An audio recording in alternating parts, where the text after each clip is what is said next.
আমাদের ভালো লাগাতে সকলকে অনেক অনেক অনেক স্বাগত জানিয়ে আমার আজকের গল্প আরম্ভ করছি। আজকের গল্প কালো মেয়ে। গল্পটি তাহলে শুরু করি। মা, ও মা, বাবা ফিরেছে দোকান থেকে?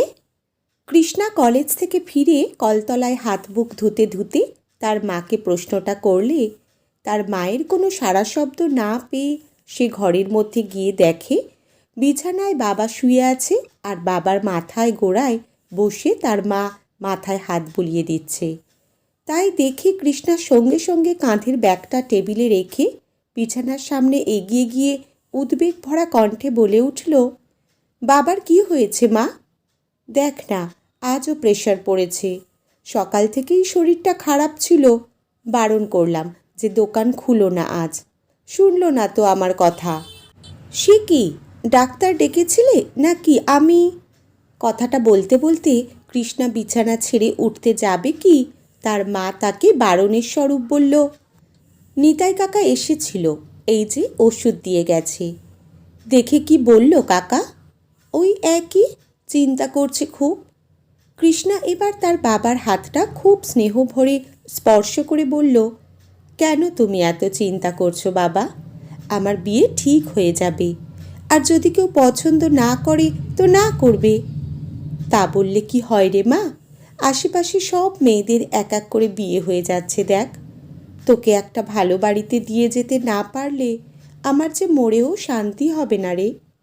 কথাগুলো বলতে বলতে কৃষ্ণার বাবার দু চোখ বেয়ে নীরবেই দুফোঁটা জল গড়িয়ে এলো। কৃষ্ণা তার বাবার চোখের জল মুছিয়ে দিতে দিতে বলল, আমি এই বাড়িতে থাকলে তোমাদের কি আমাকে বোঝা মনে হচ্ছে? এমন করে বলিস না মা, তুই এই বাড়ির লক্ষ্মী। বাড়ির মেয়ে কি তার মা বাপের কাছে বোঝা হয় রে? বাবা মুখে এই কথা বললেও কৃষ্ণা জানে তার মা বাবা যতদিন না পর্যন্ত তার বিয়ে দিতে পারছে ততদিন তাদের মনে শান্তি নেই। কিন্তু সে কি করবে? কালো মেয়ে, পাত্রপক্ষ দেখতে এলে পছন্দ করে না, আর করলেও বা এমন পণ চায় যে তার বাবা হয়তো দোকানটা পর্যন্ত বিক্রি করে দেবে তার বিয়ে দিতে। কিন্তু কৃষ্ণা নিজে চায় না তার বিয়ে দিতে তার মা বাবাকে পথে বসতে হয়। তাই সে খানিকটা রাগ খানিকটা অভিমানেই তার মা বাবার সামনে আবেগী কণ্ঠে বলল, এমন কালো মেয়ের কেন জন্ম দিয়েছিলে তোমরা? জন্মের পর কেন গলা টিপে মেরে দিলে না আমায়? তাহলে এমন দিন দেখতে হতো না তোমাদের। কথাগুলো বলতে বলতে সে নিজের ঘরের মধ্যে চলে গিয়ে দরজা বন্ধ করে দিল। দুপুরে খাওয়া দাওয়ার সময় কৃষ্ণাকে চুপচাপ দেখে তার বাবাই বলল, কী রে, মন খারাপ? কে বলল তুই কালো মেয়ে? তোকে কেউ পছন্দ করবে না? তোর জন্যও ঠিক কেউ না কেউ আছে দেখিস। মুখের কথাগুলো শেষ হলো না পর্যন্ত অমন সময় ঘটক মশাই এসে কোথা থেকে হাজির। তার গালে এক মুখ হাসি। সে তাদের ঘরের মধ্যে ঢুকে বলল, এই যে বিপিন, মেয়ের বিয়ের তোড়জোড় শুরু করে দাও এবার। একটা ভালো সম্বন্ধর খোঁজ নিয়ে এসেছি আজ। কথাটা শুনে তো কৃষ্ণার বাবার ঠোঁটে এক আকাশ হাসি ফুটে উঠল। সত্যি বলছো? হ্যাঁ গো, কাল আসতে বলে দিই তাহলে। হ্যাঁ, দেরি কিসের? বিভু ঘটক কথা শেষ করে আর বসল না। সে চলে যাওয়ার পর কৃষ্ণার বাবা ভাতের থালা রেখে দিয়েই খুশিতে ডগমগ হয়ে কাল পাত্রপক্ষ মেয়েকে দেখতে এলে কি কি ব্যবস্থা করবে সেসব নিয়ে বসে পড়ল স্ত্রীর সাথে কথা বলতে। কৃষ্ণার আর এসব ভালো লাগে না। বারবার পাত্রপক্ষের সামনে সেজে বসতে কারই বা ইচ্ছে হয়? শুধুমাত্র বাবা মার মুখের দিকে চেয়ে সবটা মেনে নেয়। পরদিন সময় মতো পাত্রপক্ষ এলো। তারা মেয়েকে দেখবার পর মেয়ে ভেতরের ঘরে চলে গেলে পর পাত্রের বাবা মেয়ের বাবা মানে কৃষ্ণার বাবাকে বলল, দেখুন, কিছু মনে করবেন না, আপনাদের মেয়ের গায়ের রঙটা তো অনেক ময়লা, তাই সে আপনি বলুন না আপনাদের কি চাই, আমরা আমাদের সাধ্যমতো সবটা দেওয়ার চেষ্টা করব। একমাত্র মেয়ে আমাদের, কোনো কিছু খামতি রাখব না। ভেতর ঘরে চলে গেলেও কথাগুলো কৃষ্ণা কান পেতে সবই শুনছিল। তাই সে আর ভেতরে চুপ থাকতে না পেরে বাইরে বেরিয়ে এসে পাত্রের বাবার মুখের ওপরেই বলে দিল, আমার বাবা বিয়েতে কোনো কিছু দেবে না।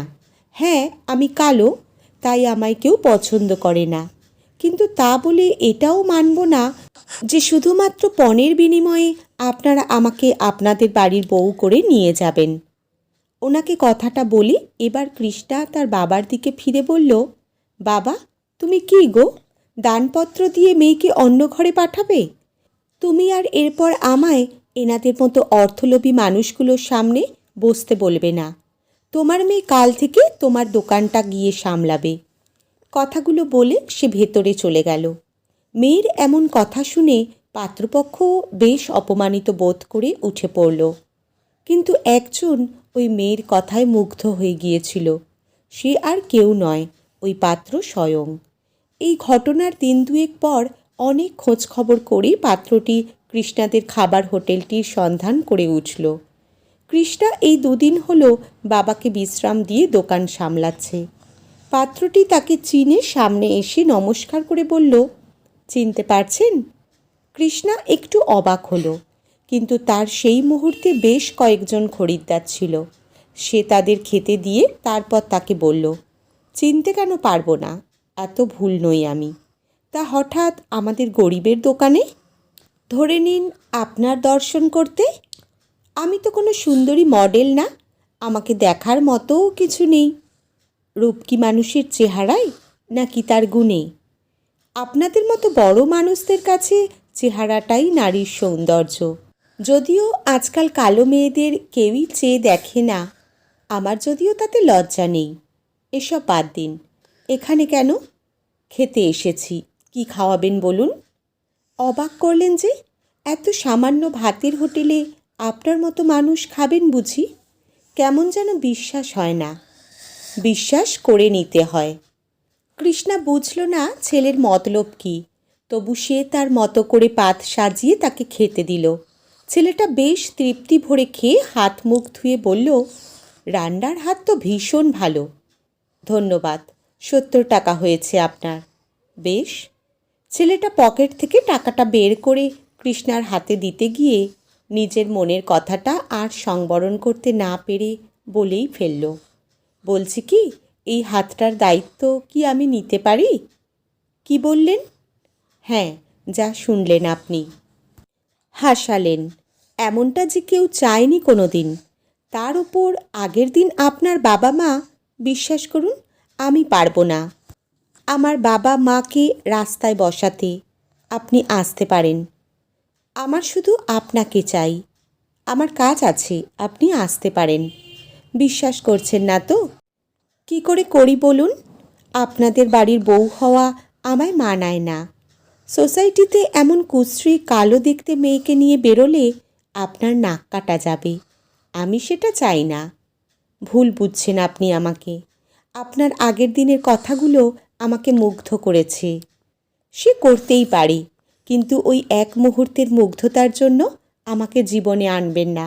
পরে আপনিই সমস্যায় পড়বেন। আজীবন মুগ্ধ থাকব আপনার প্রতি, সেটা এখন মনে হচ্ছে। প্লিজ জোর করবেন না। ভেবে দেখবেন আমি কিছু ভুল বলিনি। আসুন এবার। ছেলেটা চলে যেতে বাধ্য হলো, কিন্তু পরদিন সে আবারও ওখানে এলো। এইভাবে পরপর 4 দিন। 4 দিনের দিন কৃষ্ণা বাধ্য হয়েই তাকে জিজ্ঞেস করল, কেন রোজ রোজ এখানে খেতে আসছেন? বোঝেন না? না, বুঝতেও চাই না। আমাকে স্বীকার করতে আপনার এত সংকোচ কেন? আপনি ভুল করছেন। আবেগে ভেসে বলছেন, পারবেন আপনার ফ্যামিলিকে মানাতে? সে সাহস আছে? সব পারবো। বেশ, সেটা আগে করুন, তারপর না হয়। এই ঘটনার দিন দুয়েক পর ছেলেটা আবার তাদের দোকানে এলো। কৃষ্ণা তাকে দেখে বলল, আবার আপনাকে আসতে দেখব, আশা করিনি। অনেক আশা নিয়েই এসেছি আজ। কিন্তু কিসের আশা? আপনাকে আমার বাড়ির গৃহবধূ করে নিয়ে যেতে চাই। মানাতে পেরেছেন বাড়িতে? প্রয়োজন পড়েনি, আমি আপনাকে চেয়েছি, ব্যাস। তাহলে বাড়ির বিপরীতে যাবেন? যার সাথে আজীবন কাটাতে চাই তার জন্য সব কিছুই ত্যাগ করে দিতে পারি। এ তো আপনার মুখের কথা, আমার মধ্যে এমন কিচ্ছু নেই মুগ্ধ হওয়ার মতো।